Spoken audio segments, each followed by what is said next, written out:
พวกทหารของสุลต่านเชื่อสนิทใจเลยล่ะครับว่าวลาดแดคูล่าคือปีศาจจริงๆเขาได้ถูกประหารชีวิตโดยการตัดหัวส่วนศพของเขาก็ถูกนำไปฝังเอาไว้ในเมืองแต่ทว่าภายหลังเมื่อเปิดโลงของเขาออกมาอีกครั้งเนี่ยกลับพบว่าศพของเขาหายไปครับ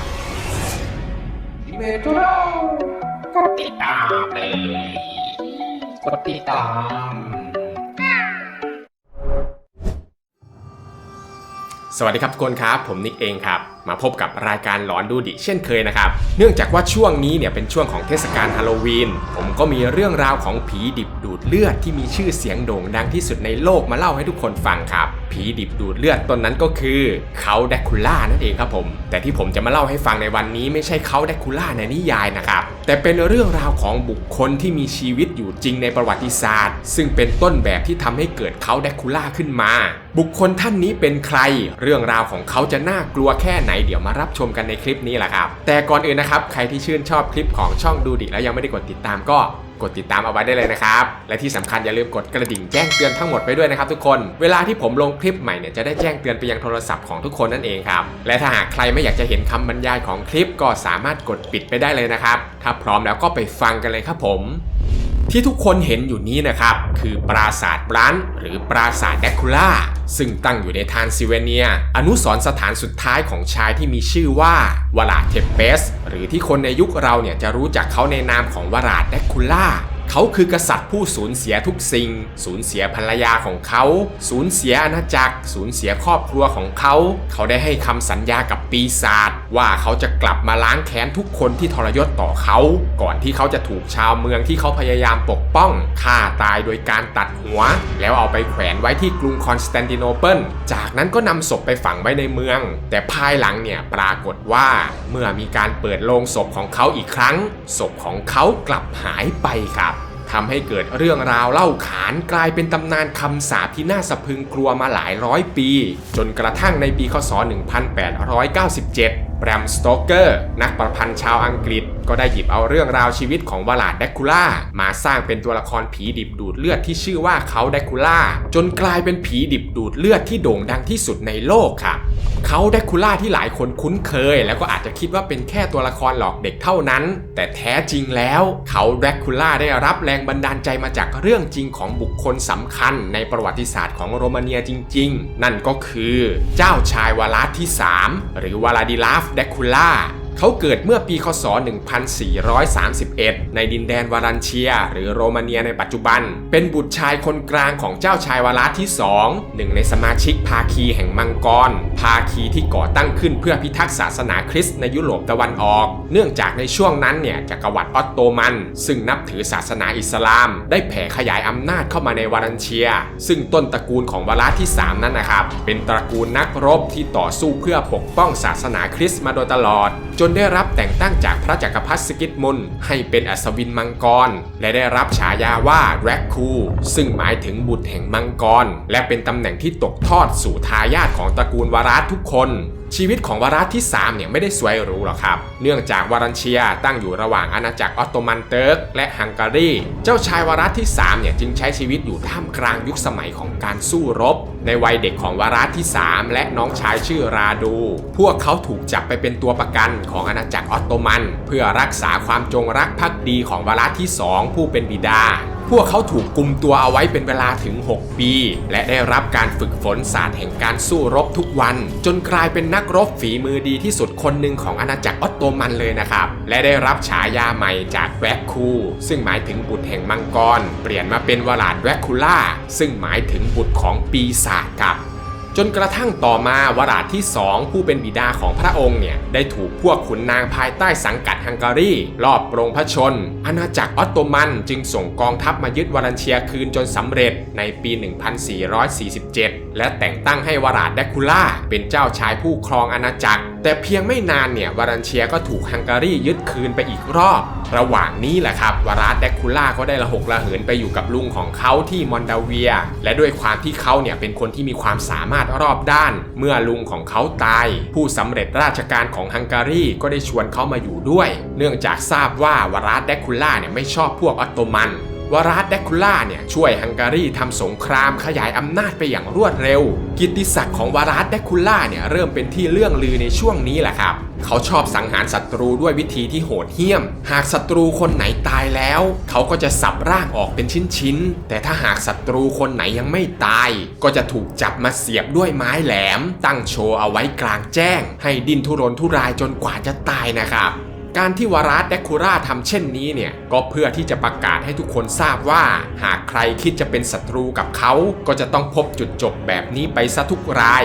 ซึ่งมันประสบความสำเร็จอย่างมากครับวราดแดคูล่ากลายเป็นเสมือนปีศาจในโลกของความจริงเรื่องราวของเขาถูกเล่าขานไปอย่างรวดเร็วบางคนก็ว่าเขาชอบรับประทานอาหารท่ามกลางเสียงร้องโหยหวนของเฉลยศึกบางคนก็บอกว่าเขาโปรดปรานการกินขนมปังจิ้มกับเลือดหรือแม้แต่ดื่มเลือดของศัตรูแบบสดๆเลยนะครับการกระทำเหล่านี้แหละครับทำให้เขาได้รับอีกฉายาว่าวราดนักเสียบหรือจอมเสียบประจานนั่นเองครับผม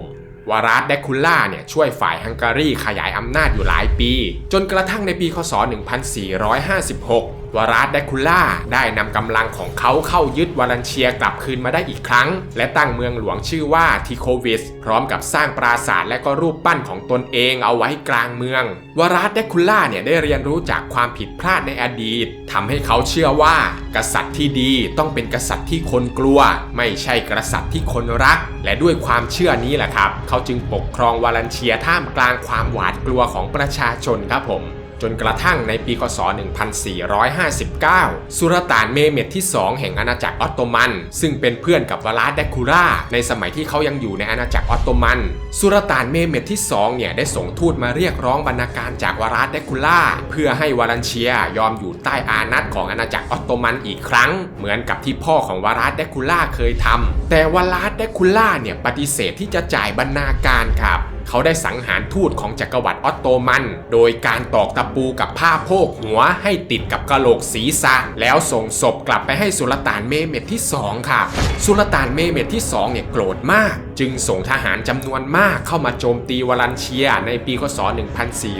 1462 ฝ่ายวราดแดคูล่าซึ่งมีกำลังน้อยกว่ามากเนี่ยเขาได้วางแผนการรบแบบกองโจรโดยการแอบเข้าไปโจมตีกองทหารของออตโตมันในช่วงกลางดึกเขาทำการเสียประจานทหารของออตโตมันจำนวน 5,000 คนเพื่อเป็นการข่มขวัญกองทัพของสุลต่านเมเหม็ดที่ 2ซึ่งมันได้ผลอย่างมากเลยล่ะครับพวกทหารของสุลต่านเชื่อสนิทใจเลยล่ะครับว่าวราดแดคูล่าคือปีศาจจริงๆถึงขนาดต้องรีบถอยทัพกลับไปเลยล่ะครับแต่ยังไงก็ตามนะทุกคนสุดท้ายแล้วเนี่ยวราดแดคูล่าก็ต้องพ่ายแพ้ไปในที่สุดเนื่องจากเขาถูกหักหลังโดยกลุ่มขุนนางที่คอยเป็นไส้ศึกแปรพักทำให้วาลันเชียเนี่ยถูกยึดไปจากเขาอีกครั้งและแต่งตั้งให้ราดูน้องชายของเขาซึ่งเปลี่ยนมาเป็นชาวมุสลิมและมีใจฝักใฝ่ต่อออตโตมันขึ้นบัลลังก์เป็นเจ้าชายแห่งวาลันเชียแทนวราดแดคูล่าเนี่ยจึงหนีไปที่ทรานซิลเวเนียเพื่อขอให้กษัตริย์แห่งฮังการีแมทไทอัสโควินัสสนับสนุนเขาในการทวงบัลลังก์คืน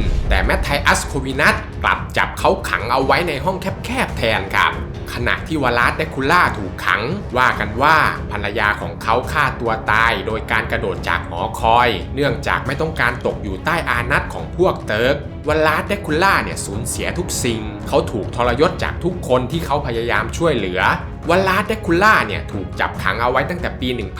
1463 จนถึงปี 1475 แมทไทอัสโควินัสก็ได้ทำข้อตกลงกับเขาว่าถ้าหากเขายอมเปลี่ยนมานับถือศาสนาคริสต์นิกายโรมันคาทอลิกและสมรสกับสตรีในราชวงศ์ฮังการีเขาจะได้รับอิสรภาพอีกครั้งวราดแดคูล่าเนี่ยไม่ลังเลที่จะตอบตกลงครับเมื่อเขาเป็นอิสระวราดแดคูล่าก็กลับมาทวงบัลลังก์ดินแดนบ้านเกิดของเขาได้อีกครั้งในปีคศ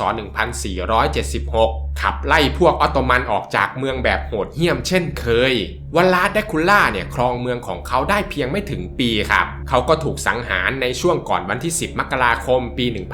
1477 โดยตามบันทึกเนี่ยระบุว่าเขาถูกฆ่าตายในสนามรบแต่ว่าข้อมูลบางแห่งเนี่ยก็ระบุไปอีกอย่างครับว่าเขาได้ถูกประหารชีวิตโดยการตัดหัวแล้วนำไปเสียบประจานเอาไว้ที่กรุงคอนสแตนติโนเปิลเพื่อให้คนทั้งเมืองได้เห็นและเกรงกลัวส่วนศพของเขาก็ถูกนำไปฝังเอาไว้ในเมืองแต่ทว่าภายหลังเมื่อเปิดโลงของเขาออกมาอีกครั้งเนี่ยกลับพบว่า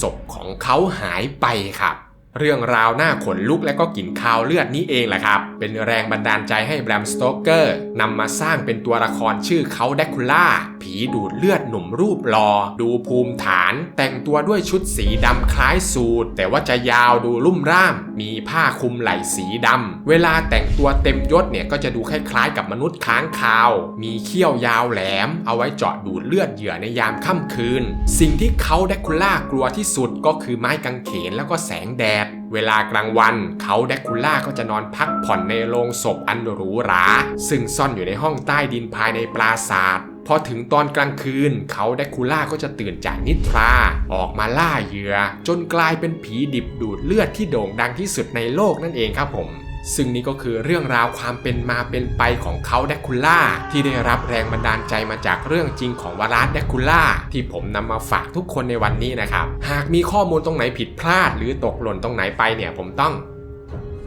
กราบขออภัยทุกคนด้วยนะครับถ้าหากเพื่อนๆชอบคลิปแบบนี้ก็ช่วยกันกดไลค์กดติดตามแล้วก็แชร์คลิปออกไปเพื่อเป็นกำลังใจให้ผมด้วยนะครับคลิปหน้าอยากให้ผมทำเรื่องราวเกี่ยวกับอะไรก็คอมเมนต์เอาไว้ด้วยนะครับทุกคนผมอ่านทุกคอมเมนต์แน่นอนครับสำหรับคลิปนี้ก็มีเพียงเท่านี้เนาะแล้วเจอกันใหม่คลิปวิดีโอหน้าครับผมสวัสดีครับบ๊ายบาย